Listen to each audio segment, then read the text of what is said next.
নমস্কার বন্ধুরা, PSSM ত্রিপুরার পর্দায় আপনাদেরকে স্বাগত জানাচ্ছি স্বাধ্যায় অনুষ্ঠানে।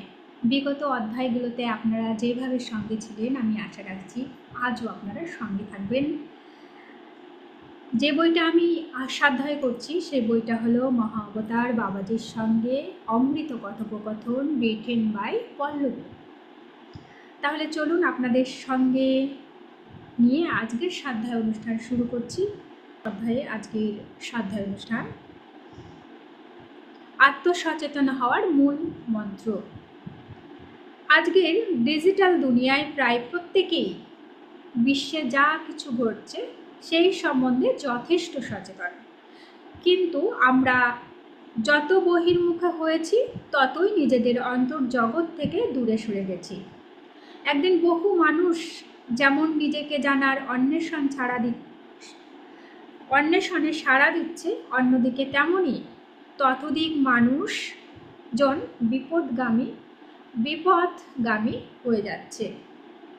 যখন আমি নিজেকে জানার এই মার্গে পাড়ি দিয়েছিলাম, তখন আমি নিজের সচেতনতা বাড়িয়ে তোলার জন্য কিছু জিনিস খুব মন দিয়ে পালন করতাম। আমার গুরুদেব ব্রহ্মশ্রী পত্রিজির কাছ থেকে প্রাপ্ত শিক্ষা এবং নিজের আত্ম অনুভবের প্রতিটি পল অনুপল তাই আপনাদের সঙ্গে ভাগ করে নিতে চাই।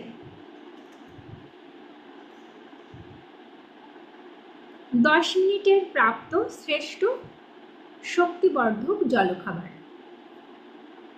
আহার মানব জীবনের এক অত্যন্ত গুরুত্বপূর্ণ বিষয়, যেখানে বেশিরভাগ লোকই নিজের স্থূল শরীরকেই পুষ্টিদানের জন্য সদা প্রয়াসরত। যদি গভীরভাবে বিষয়টি নিয়ে ভাবি, তাহলে বুঝতে পারব যে প্রতিদিনের খাদ্য থেকে আমরা মাত্র 5% শক্তি সংগ্রহ করি। প্রশ্ন হলো, এই অবশিষ্ট 95% শক্তি তাহলে কোথা থেকে আসে? মানুষজন গভীর নিদ্রাতেই সাধারণত শক্তি সংগ্রহ করে। ঘুমের মধ্যে আমরা যে মহাজাগতিক শক্তি গ্রহণ করি, যখন তা আমাদের আহারের সঙ্গে মিলিত হয়, তখন তার থেকে প্রাপ্ত শক্তি আমাদের জীবিত থাকতে সাহায্য করে। যদিও এই শক্তি প্রতিদিন সুস্থ ও আনন্দে থাকার জন্য পর্যাপ্ত নয়। যখন আমি ধ্যানের প্রকৃত অর্থ অনুধাবন করে আনাপানাসতি ধ্যান শুরু করলাম, তখন যথার্থ অর্থে শক্তি কি তা জানতে পারলাম। শুরুর দিকে যখনই সময় পেতাম, তখনই আসন পিঁড়ি হয়ে ধ্যানাসনে বসে এক হাতের আঙ্গুলির মধ্যে অপর হাতের আঙ্গুলগুলি ঢুকিয়ে দিয়ে চোখ বন্ধ করে 10 মিনিটের জন্য নিজের শ্বাস প্রশ্বাসের স্বাভাবিক গতি নিরীক্ষণ করতাম। স্থানকালের বিচার বিবেচনা না করে প্রত্যহ ধ্যানে বসতাম। এই ধ্যানাভ্যাস আমাকে নতুন নতুন দৃষ্টিভঙ্গি দান করে, পরিপূর্ণ মাত্রায় সজ্জীবিত করে। প্রতিদিন 10 মিনিট বা তার বেশি সময় ধরে ধ্যান করলে আমাদের মধ্যে অনেক পরিবর্তন আসবে এবং সব কিছু স্বপ্রণোদিত হয়ে ঘটতে থাকবে। অভ্যাস করতে করতে এমন একটা পর্যায়ে আসবে যখন আপনি এই 10 মিনিটের শক্তিবর্ধক জলখাবার আরও অধিক মাত্রায় গ্রহণের জন্য উৎসুক হয়ে উঠবেন। আমি একে 10 মিনিটে প্রাপ্ত শ্রেষ্ঠ শক্তিবর্ধক জলখাবার বলে থাকি। শুধু তাই নয়, এই জলখাবার গ্রহণের আনন্দ পুরো মাত্রায় প্রতিনিয়ত আমি অনুভব করে চলেছি। যখন এই ব্রহ্মাণ্ডের প্রাণশক্তি সমূহকে আমরা শারীরিক এবং মনের অভ্যন্তরে গ্রহণ করি, তখন তা আমাদের মন ও আত্মাকে পুনরুজ্জীবিত করে তোলে, আর তার ফলেই সকল পরিস্থিতিতে আমাদের জন্য নতুন নতুন দ্বার উন্মুক্ত হয়ে যায়। বর্তমান প্রজন্মের চিন্তাধারা অত্যন্ত উন্নত ও পরিণত। এদের মধ্যে বেশিরভাগই নিজেদের করা ভুল কাজের প্রতি অত্যন্ত সচেতন, কিন্তু তা সংশোধন করতে একেবারেই অসমর্থ।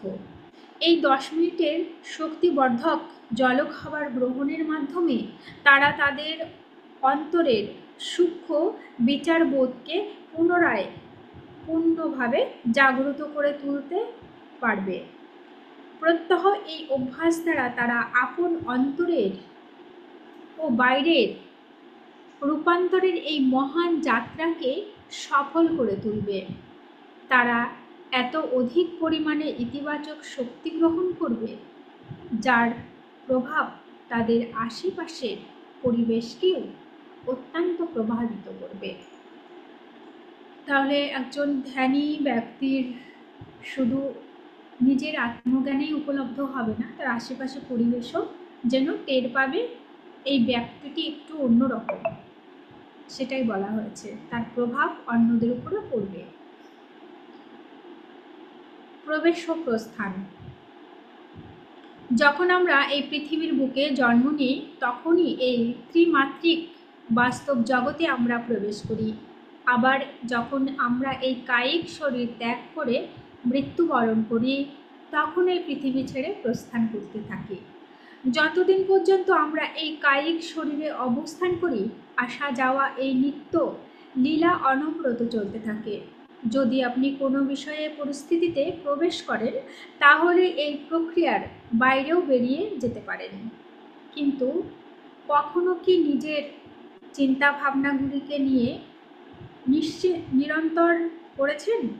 এখানে কেবল প্রবেশ অধিকার আছে এবং আমরা আপন চিন্তন শৃঙ্খলা থেকে কদাচিৎ বাইরে বেরিয়ে আসতে পারি।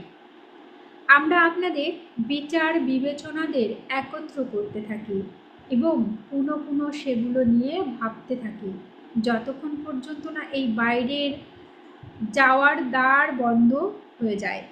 এটি অত্যন্ত গুরুত্বপূর্ণ বিষয়, যেটি নিয়ে গভীরভাবে চিন্তা করা উচিত এবং একই সাথে আমাদের চিন্তা প্রণালীর প্রচলিত যে ধারা তৈরি হয়েছে, সেটিকে ভেঙে বেরিয়ে আসার ব্যাপারেও সদা সচেতন থাকা দরকার। আমি 10 মিনিটের শক্তিময় জলখাবার থেকে সচেতন হয়ে এই অভ্যাসগুলি অনুশীলন করেছি।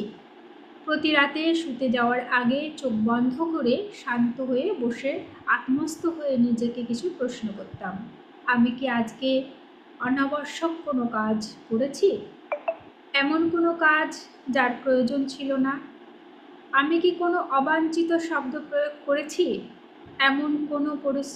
এমন কোনো পরিস্থিতি তৈরি হয়েছে যা আমার মধ্যে আত্মগ্লানি উৎপন্ন করে? আমি নিজেকে কী রূপে দেখতে চাই? যদি আমার কর্ম ও শব্দকে আরও উন্নত করার প্রয়োজন থাকে, তো সেই উন্নতির ক্ষেত্রে আমার সামনে স্বতঃস্ফূর্তভাবে প্রভাবিত হতো।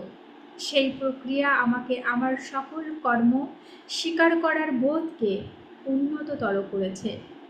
প্রথম ব্যাপারটা হয়তো একটু কঠিন মনে হতে পারে এবং নিজের বর্তমান সকল স্বীকারও করতে পারে, কিন্তু টানা 1 সপ্তাহ অনুশীলন করলে আপনি এর প্রয়োগ কৌশল এবং উপকারিতা স্বয়ং অনুভব করবেন। অর্থাৎ ধ্যান করার সঙ্গে সঙ্গে আমাদের সারাদিনের কিন্তু মননশীলতার উপরেও নজর রাখতে হবে। মননে বা বাক্যে কোনো খারাপ উক্তিকর বাক্য প্রয়োগ করেছি কি না, এটা থেকে যার উপর প্রয়োগ করেছি সে তো কষ্ট পেয়েছে, উপরন্ত আমার ভিতরে কোনো বিষয় তৈরি হচ্ছে কিনা যেটা আমি ভুল করেছি, আমার আত্মগ্লানিতে লাগছে, সেইগুলো কিন্তু নজর রাখতে হবে। এত সুন্দর কথা, এটা অনুশীলনে বলা হচ্ছে। এটা প্রথম দিকে ভীষণ কষ্টকর ব্যাপার একটা, কিন্তু 1 সপ্তাহ অনুশীলন করলে এই নিয়মের মধ্যে আমরা চলে আসতে পারবো। নিজেকে নিরীক্ষণ করার এই ছোট্ট অভ্যাস আপনার অবচেতন মনে জমে থাকা সকল আবর্জনাকে ধীরে ধীরে পরিষ্কার করে আপনাকে পরিশুদ্ধ করে তুলবে। এই শোধন প্রণালী আপনাকে এক নতুন মানুষ হিসাবে গড়ে উঠতে এবং সেই সঙ্গে নিজেকে নতুন নতুন দৃষ্টিভঙ্গি দিয়ে বিচার করতে সহায়তা করবে। আর আপনি ভেতর থেকে অত্যন্ত আত্মবিশ্বাসী এক ব্যক্তিতে পরিণত হবেন। একজন সফল ব্যক্তির সংজ্ঞা কি? আমার দৃষ্টিকোণ দিয়ে দেখলে একজন সফল ব্যক্তি তাকেই বলা যায় যিনি প্রতিদিন কোনো আত্মগ্লানি ও অভিযোগ ছাড়া সম্পূর্ণ শান্তিতে ঘুমাতে পারে। তাহলে সেই ব্যক্তিটাই সফল। সফল কিন্তু শুধু কর্মে নয়, কোনো জবে নয়, কোনো মেধায় নয়। সেই ব্যক্তিটি একজন সফল ব্যক্তি যিনি কিন্তু প্রতিনিয়ত কোনো আত্মগ্লানি অভিযোগ ছাড়া সম্পূর্ণ শান্তিতে ঘুমাতে পারে। যদি আপনি সব কিছুই এই নিত্য আসা যাওয়া প্রক্রিয়ার মাধ্যমে গ্রহণ করতে প্রস্তুত থাকেন, তবে একঘেয়ে সব কিছুর মধ্যেই পরিবর্তন লক্ষ্য করবেন এবং আপনার জীবন সব দিক থেকে পরিপূর্ণ হয়ে উঠবে। প্রতিক্রিয়াশীল হবেন না। আমরা সর্বদাই বাইরের ও ভেতরের সকল রকম পরিস্থিতিতেই প্রতিক্রিয়া করে থাকি, বিশেষত অন্তর্মুখী পরিস্থিতিতে। যে কোনো পরিস্থিতির সহজ সমাধান করতে হলে সর্বদাই বিনা প্রক্রিয়ায় পরিস্থিতির মোকাবিলা করা উচিত। বিনা প্রতিক্রিয়ার পরিস্থিতির মোকাবিলা করা উচিত। আমাদের প্রতিক্রিয়ার জন্যই সব গোলমাল হয়ে যায়, কারণ কার্যকরণের ফলে আমাদের মন ভেতর থেকে অশান্ত হয়ে থাকে, আর তার ফলে আমাদের বিচারবোধ ভিতর ও বাইরের যাবতীয় বস্তুর প্রতি আমাদের মনোভাবকে বিষাক্ত করে তোলে।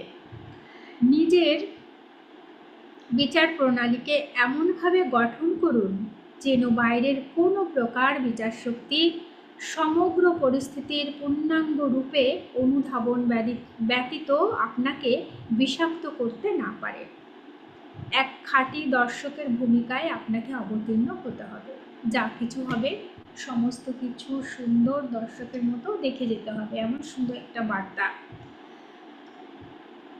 উদাহরণস্বরূপ, যদি আপনার ঊর্ধ্বতন কর্তৃপক্ষ আপনার কাজে অপ্রসন্ন হন এবং বলেন যে আপনার কাজ ঠিক হচ্ছে না, সেক্ষেত্রে নিজের প্রতি অপমানসূচক মনোভাবকে প্রাধান্য না দিয়ে বরং চেষ্টা করুন নিজের ভুল ত্রুটি সংশোধন করতে। ভাবুন, কোথায় আমার ভুল হচ্ছে। সংশোধনের রাস্তা জানা থাকলে আপনি সহজেই সংশোধনের দ্বারা নিজের কাজকে আরও ভালো করে সম্পাদন করতে পারবেন। কিন্তু যদি আপনি প্রতিক্রিয়ার দ্বারা আপনজনকে অপমানজনক মনোভাবকে প্রাধান্য দিয়ে স্বয়ং অধোমুখী হন, তাহলে আপনিও ও আপনার চারপাশের সকল কিছুর ওপর নেতিবাচক শক্তি প্রাধান্য সূচিত হবে। মনে রাখবেন, আপনার গৃহ, শরীর এবং মনের একমাত্র মালিক আপনি নিজে। যদি আপনি কোনো ব্যক্তি বা বস্তুকে ভেতরে প্রবেশের অনুমতি দেন, তবেই তা আপনাকে প্রভাবিত করতে পারে। বহু ক্ষেত্রে মানুষজন এই জাতীয় শক্তি দ্বারা এতটাই প্রভাবিত হয়ে যান যা তাদেরকে অসাড় ও অবসাদগ্রস্ত করে তোলে। একে মানসিক ব্যাঘাতও বলতে পারি। এর অর্থ হলো সেই আক্রান্ত ব্যক্তিটি কাউকে বা কোনো কিছু দ্বারা অত্যন্ত বাজেভাবে প্রভাবিত হওয়ার জন্য স্বয়ং অনুমতি প্রদান করেছে। স্বয়ংকে রক্ষা করার অপেক্ষা উত্তম মার্গ হলো প্রতিক্রিয়া না করে কেবল উত্তরটুকু দেওয়া।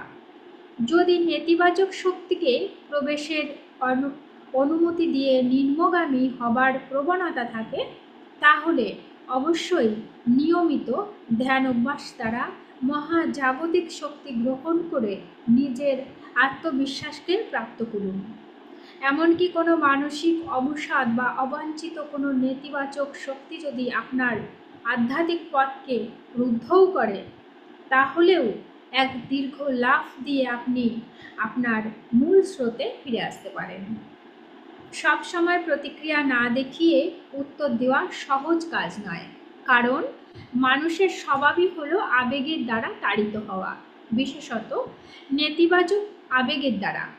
এই সমস্যার শ্রেষ্ঠ সমাধান হলো যত অধিক আপনি ক্ষমা করার অভ্যাস করবেন এবং সকল পরিস্থিতিতে প্রতিক্রিয়াহীন হবেন, দেখবেন ততই আপনার জীবনের উদ্দেশ্য আপনার কাছে আরও স্পষ্টভাবে ধরা দিচ্ছে।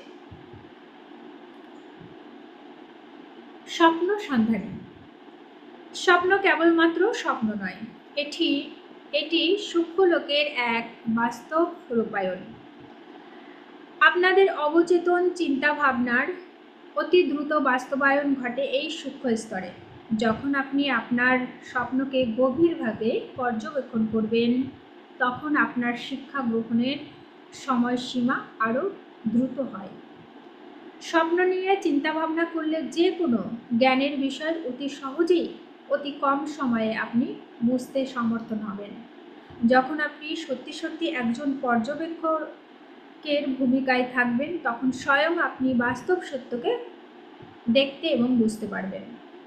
আপনি উপলব্ধ করবেন যে আপনিই সকল কিছুর উৎস, যা আপনারই মাধ্যমে সাধিত হচ্ছে। আপনার সব স্বপ্ন স্মরণে থাকে কিনা তাতে কিছু যায় আসে না। আপনি যে কোনো একটি স্বপ্ন দিয়েই নিজের কাজ শুরু করুন, দেখবেন এর থেকে প্রচুর আধ্যাত্মিক জ্ঞান আপনি লাভ করবেন। স্বপ্নদের নিয়ে কাজ করার ফলে আপনার মনের অন্দরমহলে এক সুমহান রূপান্তর সংঘটিত হবে। ক্রমশ আপনি দিন দুপুরে স্বপ্ন দেখার ও অলৌকিক কল্পনার বিভোর থাকার অভ্যাসকে ভেঙে ফেলতে পারবেন, কারণ তখন আপনি অবচেতন মনের উচ্চ চেতনার স্তরকে প্রাপ্ত করে ফেলেছেন। সাধ্যায়। নিজের অন্তঃসত্ত্বাকে উপলব্ধি করার পূর্বে আমি একজন সাধারণ পাঠক ছিলাম। এখন আমি অনুভব করছি যে পরম সত্য আমাদের বাস্তব জীবন থেকে, অর্থাৎ যে জীবন আমরা যাপন করছি, তার থেকে সম্পূর্ণ ভিন্ন। তাই এখন আমি একজন চিন্তাশীল পাঠকে পরিণত হয়েছি। এখন আমি বই ছাড়া থাকতেই পারি না।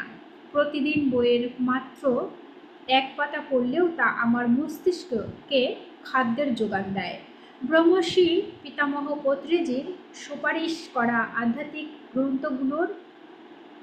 গ্রন্থসমূহের মাধ্যমে আমার অসংখ্য আধ্যাত্মিক গ্রন্থের সঙ্গে পরিচিত হয়। পত্রিজি সর্বদাই সকলকে যথাসম্ভব অধিক গ্রন্থ পাঠ করার নির্দেশ দিতেন। তিনি বলতেন, গ্রন্থসমূহ হল দ্রুত আত্মজ্ঞান প্রাপ্তির সরলতম উপায়। আর সেই জন্যই আমি প্রচুর গ্রন্থ পাঠের অভ্যাস করেছি, যা আমার হৃদয়ের অন্তর্স্থিত জগতে ভাস্বর করে তুলতে প্রভূত সাহায্য করেছে। গ্রন্থসমূহ হল আপনার সব থেকে কাছের বন্ধু। প্রতিদিন জীবনের অসংখ্য চ্যালেঞ্জের সম্মুখীন হওয়ার জন্য সবসময় আপনি কোনো না কোনো বই পেয়ে যাবেন, যা আপনাকে আন্তরিক শান্তি প্রাপ্ত হতে সাহায্য করবে। পুস্তকের মাধ্যমে আপনার অন্তরের জ্ঞান পিপাসা পরিতৃপ্ত হবে। বিভিন্ন লেখকের বই পড়ে যে জ্ঞান আপনি লাভ করবেন, তা আপনার মেধাকে উন্নীত করে উচ্চ চেতনা শক্তির বিকাশ ঘটাবে। আমার বই পড়ার অভিজ্ঞতা থেকে বলছি, বই পড়া নিঃসন্দেহে এক রোমাঞ্চকর অনুভূতি। আমি বই পড়তে পড়তে সেই বইয়ের লেখকদের সঙ্গে অদ্ভুত এক সম্বন্ধ স্থাপন করে ফেলি। তার ফলে আমি তাদের থেকে এমন সব জ্ঞান লাভ করি, যা হয়তো সেই বইগুলোতে কোথাও লেখা নেই। লোকে বলে যে রোজ একটা করে আপেল খেলে নাকি ডাক্তার আপনার থেকে দূরে থাকবে। আমি বলি, প্রতিদিন বইয়ের মাত্র এক পাতা করে পড়ুন আর সকল দুশ্চিন্তার অবসান ঘটান। 6 যা তোমার নয়।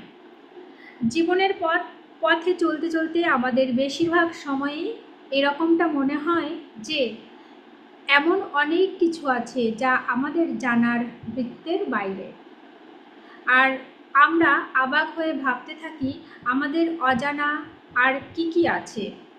যখন আমরা চর্মচক্ষু দিয়ে বাহ্যিক জগতের দিকে তাকাই, তখন তা আমাদের চোখে অত্যন্ত চকচকে ও আকর্ষণীয় বোধ হয়। আমরা ভাবি এই সব কিছুই আমাদের, আর এই সকল বস্তু লাভের আশায় এই চিন্তার মধ্যে আমাদের মন হারিয়ে যায়। যদিও বাস্তবে নিজেদের অন্তরে ডুব দিয়ে এটা জানা খুবই গুরুত্বপূর্ণ যে এই স্থূল জগতের বাইরেও আত্মলাভের জন্য আসলে অনেক কিছুই পড়ে আছে।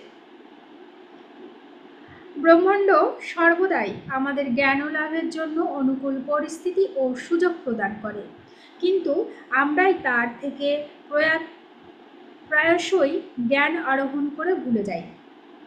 আপনার আশেপাশের লোকজন সব সময় বলতে থাকে যে তারা এই জীবনে কি কি অর্জন করেছে। তাদের কাছে যা সুখদায়ক সেই সকল বস্তুর কথাই তারা শুধু আপনাকে বলবে। শুধু তা নয়, তারা আপনাকে বিশ্বাস করাতেও বাধ্য করবে যে আপনার জন্যও এমনটা ভাবা ও করাই একদম ঠিক। কিন্তু সবার ক্ষেত্রে এক সমীকরণ কাজ করে না, কারণ ব্যক্তিবিশেষের অনুভব প্রতি ক্ষেত্রেই স্বতন্ত্র ও অনন্য। এটা শুনতে আশ্চর্যজনক লাগতে পারে, যেহেতু প্রত্যেকটি অভিজ্ঞতাই স্বতন্ত্র এবং আমাদেরকে পরিপূর্ণ জ্ঞান প্রাপ্তিতে সাহায্য করে। তখন আপনার কাছে এই বোধটাই স্পষ্ট হবে যে কোনোটা আপনার জীবনের উদ্দেশ্য লাভে সহায়ক করবে এবং কোনটা করবে না। তখন আপনি সেই সকল বিষয়ে না বলতে শিখে যাবেন যা আপনার জীবনের উদ্দেশ্যকে পূর্ণ করে তোলে না। এইভাবে আপনি জীবনের প্রকৃত উদ্দেশ্য সাধনের বিষয়ে আরও স্পষ্ট ধারণা লাভ করবেন। প্রিয় বন্ধুরা, দ্বাদশ চ্যাপ্টার আজকে এই পর্যন্ত।